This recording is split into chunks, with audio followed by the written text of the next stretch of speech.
అనంతపురం జిల్లా కనేకల్ మండలం నల్లంపల్లి వద్ద 2 కార్లు ఢీకొన్నాయి.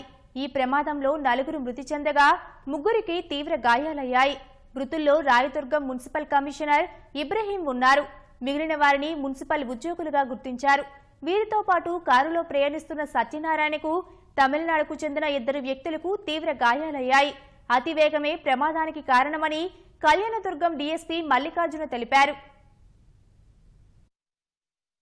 రాయదుర్గం సుమారు 10-11 కిలోమీటర్ల దూరంలో ఈ ప్రమాదం చోటు చేసుకుంది.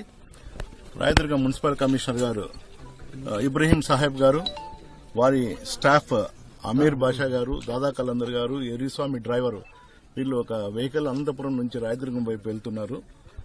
వీరితో పాటు సత్యనారాయణ అనే వారు కూడా ఉన్నారు. దీంట్లో ఇబ్రహీం గారు, అమీర్ బాషా గారు, దాదా కలందర్ గారు, ఎరిస్వామి గారు ఈ ప్రమాదంలో చనిపోయింది.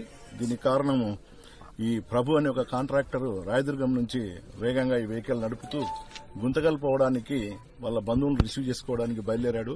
ఈ ర్యాష్ డ్రైవింగ్ చేసి ఈ కారుకు తగిలించిన ఉన్న 2 కార్లు హెడ్ ఆన్ కొలిజన్ లో భారీగా ప్రమాదానికి గురయ్యాయి.